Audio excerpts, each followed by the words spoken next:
ভিন্ন স্বাদের গল্পের সমাহার চ্যানেলে আজ শুনবেন শ্রী অসমঞ্জ মুখোপাধ্যায়ের লেখা গল্প সত্যেন ডাক্তার। বৈঠকখানা ঘর। তাহার দরজার পার্শ্বে ছোট্ট একখানা কাষ্ঠ ফলকে লেখা ছিল, doctor S.N. Haldar, MB, gold medallist. Satyen doctor প্রত্যহ সকালে 7টা হইতে 10টা পর্যন্ত এই ঘরে বসিয়াই তাহার ডাক্তারি কার্য সম্পন্ন করে। গোল্ড মেডালিস্ট MBB এই ঘরটির মধ্যে রোগীর সমাবেশ একরকম হয় না বলিলেই চলে। এখানে হয় না মানে সত্যেন ডাক্তার হইতে দেয় না। সত্যেন বলে, 3জন পর্যন্ত রোগীকে একজন ডাক্তার ঠিকমতো চিকিৎসা করিতে পারে। রোগীর সংখ্যা তার বেশি হলে সেখানে ডাক্তারি ঠিক হয় না, হয় ওই নামের একটা চটকদার ব্যবসা।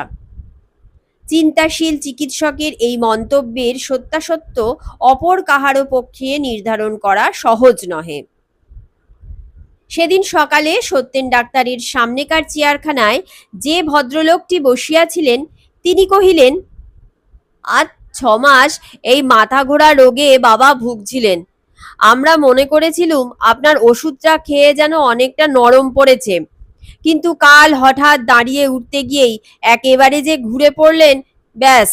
আর আর কি ওই অ্যাপোপ্লেক্সি। অজ্ঞান হয়ে পড়ে গেলেন না পড়েই অজ্ঞান হলেন? আগে সেটা ঠিক। আচ্ছা, অজ্ঞান হবার পর আর কথা টথা কিছু বলতে পারেননি? ভদ্রলোক কতকটা বিস্ময়ের সঙ্গে কহিলেন, আগে মাথা ঘুরে পড়ে যাওয়ার সঙ্গে সঙ্গে যে অজ্ঞান, তার কথা কইবেন কি করে? তা নয়, কথা কইবার ইচ্ছায় ঠোঁট নড়েছিল কি? অনেক সময় বাইরে অজ্ঞান হলেও ভেতরে পুরোদস্তুর সেন্স থাকে, তাই বলছি। আগে ঠোঁট নড়বে কি, একেবারেই যে অসাড়, অ্যাপোপ্লেক্সি। অ্যাপোপ্লেক্সি নয়, অ্যাপোপ্লেক্সি নয়। নয় তবে? অত্যন্ত গম্ভীরভাবে সত্যেন ডাক্তার বলিল, কলেরা। কলেরা? হ্যাঁ, ড্রাই কলেরা। বাইরেকার লক্ষণ দেখে কি ভেতরের রোগের ডায়াগনোসিস হয়? যেরকম সব লক্ষণ শুনলাম, পিওর কলেরা, এর আর কোনো ভুল নেই।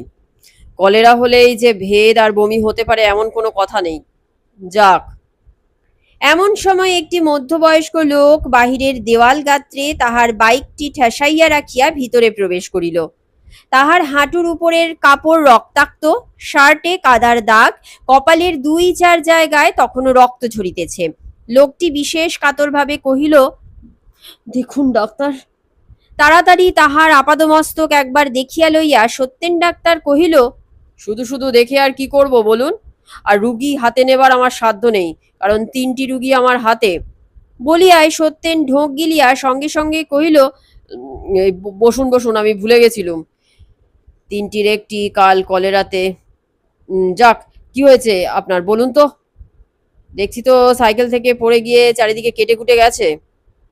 সাংঘাতিক পড়ে গেছি ডাক্তারবাবু, একটা মলম টলম কিছু না হয়, বা টিনচার আইডিন কি বেঞ্জুইন। কিছু হবে না, আপনার হিস্টিরিয়া হয়েছে, সেই হিস্টিরিয়ার চিকিৎসা করতে হবে। হিস্টিরিয়া? হ্যাঁ গো মশাই, হিস্টিরিয়া। আজকাল এই যুদ্ধের হিড়িকে, বোমার আতঙ্কে, এই চাল ডালের অসম্ভব মূল্যবৃদ্ধিতে বহু লোকের মাথা আর মন অসুস্থ হয়ে উঠেছে। তারই ফলে যত সব অঘটন ঘটছে। কেউ সাইকেল থেকে পড়ে যাচ্ছে, কেউ দক্ষিণে যেতে ভুলবশত উত্তরে চলে যাচ্ছে, কেউ বিনা দোষে ছেলে মেয়েকে ধরে মারছে, কারো বা পেট নাবাচ্ছে, জ্বর সর্দি কাশি, মানে কারো মনই নর্মাল অবস্থায় নেই। সুতরাং যাক, আমার বাইক থেকে পড়ে জখম হওয়াটা আপনি বলছেন হিস্টিরিয়া? নিশ্চয় আপনাকে হিস্টিরিয়ার চিকিৎসা করতে হবে। হঠাৎ বাড়ির সামনে একখানা রিকশা আসিয়া দাঁড়াইল এবং একটি পৌরা বিধবা স্ত্রীলোক তাহা হইতে নামিয়া অধিককার দরজা দিয়া বাটির মধ্যে প্রবেশ করিল। ইনি সত্যেন ডাক্তারের মাসিমা, বরানগরে থাকেন। দুপুরবেলা মাসিমা কহিলেন, বাবা সতু, একটা বিয়ে থাওয়া কর বাবা। এমন তোর ঘর বাড়ি, কিন্তু একটা মেয়ে ছেলের অভাবে সবই যেন ছিঁড়ি ভেষ্ট। দিদি বেঁচে থাকতে। দেখো মাসিমা, বিয়ে টিয়ে করবার কোনো উপায় নেই, তাহলে ডাক্তারি ছাড়তে হয়, আর ডাক্তারি করতে গেলে বিয়ে করা কিছুতেই চলে না। ডাক্তারি কাজটাকে নেহাত সোজা মনে করো না মাসিমা। বলিস কি রে বাবা? জগৎ শুদ্ধ ডাক্তার? রেখে দাও তোমার জগৎ শুদ্ধ ডাক্তার। বিয়ে করে সকলের মতন বেশ সংসার ধর্ম পেতে বসা ও আমার চলবে না, অসম্ভব। নাকের মধ্যে ঘা হয়েছে নাকি মাসিমা? হ্যাঁ, তাই তো বটে। হ্যাঁ বাবা, মাঝে মাঝেই হয়, আবার আপনা আপনি সেরে যায়। না না, কখনোই সারে না। ও তোমার অম্বলের রোগ, ব্যাড লিভার। আচ্ছা, আমি ও রোগ তোমার সারিয়ে দেবো এখন।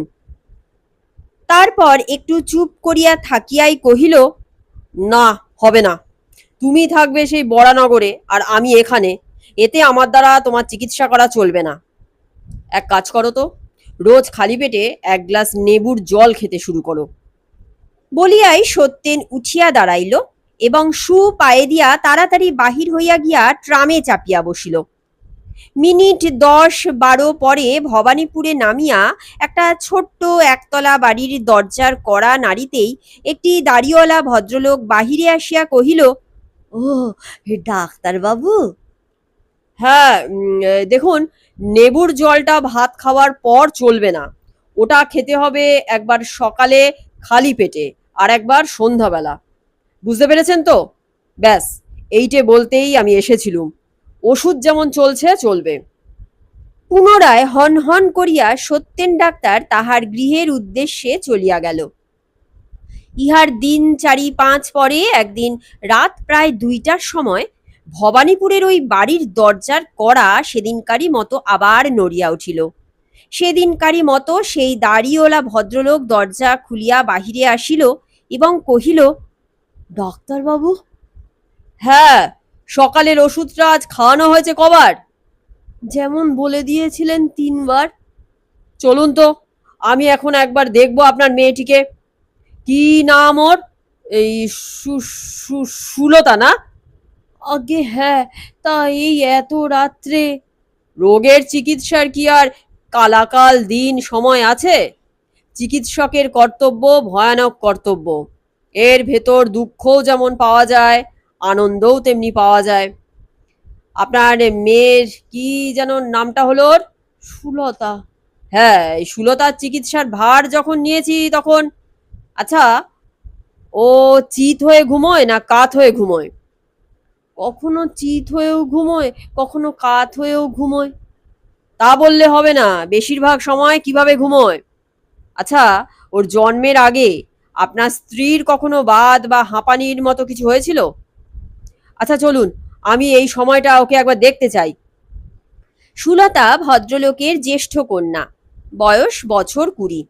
অর্থাভাবে গরিব বাপ মা এখনো তাহাকে পাত্রস্থ করিতে পারে নাই।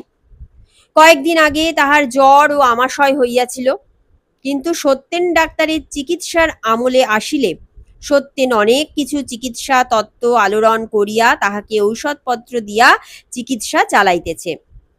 সুলতাকে নৈশ পরীক্ষা করিয়া সত্যেন ডাক্তার কহিল, দেখুন, এক কাজ করতে পারেন, সুলতাকে মাসখানেকের মতো আমার বাড়িতে রাখতে পারেন। দিন কতক ওকে আমি 24 ঘন্টা চোখের ওপর পেতে চাই। পারেন রাখতে? ভদ্রলোক সত্যেন ডাক্তারের পারিবারিক ইতিহাস সবই শুনিয়াছিল। জানিত যে একটা চাকর একটা বামুন লইয়াই অবিবাহিত সত্যেন ডাক্তারের সংসার। সুতরাং একটু ভ্যাবাচাকা খাইয়া ভদ্রলোক কহিল, তাতে কোনো বাধা নেই, তবে কি না হলো গিয়ে ও হচ্ছে সমর্থ মেয়ে, তা। ও, রাখতে নেই বুঝি? আচ্ছা তবে থাক। বলিয়াই ডাক্তার দাঁড়াইয়া উঠিল এবং সকালে যে প্রেসক্রিপশনটা করিয়াছিল সেইটা একবার মনোযোগের সহিত পড়িয়া বাহিরে চলিয়া আসিল। সত্যেন ডাক্তার চলিয়া গেলে পর ভদ্রলোকটি ও তাহার স্ত্রীর মধ্যে বহু আলোচনা ও পরামর্শ হইল এবং তাহার ফলে ভদ্রলোক পরদিন সকালেই সত্যেন ডাক্তারের কাছে গিয়া বলিল, দেখুন, আমরা তো আপনার সঘর, কাল একটা বিয়ের দিনও আছে, যদি সুলতাকে আপনি গিয়ে। ওর নাম কি? কি বলুন তো? উম, যদি ওকে বিয়ে করেন তাহলে ওকে আপনার কাছে রাখতে আর কোনো বাধাই থাকে না। বিয়ে? ও, বিয়ে করলে আর কোনোই বাধা থাকে না? ওর দিন কতক আমার কাছে থাকা চাই। আচ্ছা, ওর রিউম্যাটিক টেন্ডেন্সি। আচ্ছা যাক, বিয়ে। আচ্ছা তাই হবে। প্রেসক্রিপশনটা এনেছেন? আর ডিজিটালিস্টে আমি বদলে দেবো, বুঝেছেন? অতঃপর সত্যেন ডাক্তার ডিজিটালিসও বদলাইয়া দিল এবং পরদিন অবিবাহিত জীবনের চিরকালের ধারাটাও বদলাইয়া দিয়া শুভক্ষণে রোগী এবং স্ত্রী দুই একাধারে গৃহে আনিয়া চিকিৎসাবিদ্যার চরম এবং পরম গবেষণায় আত্মনিয়োগ করিল।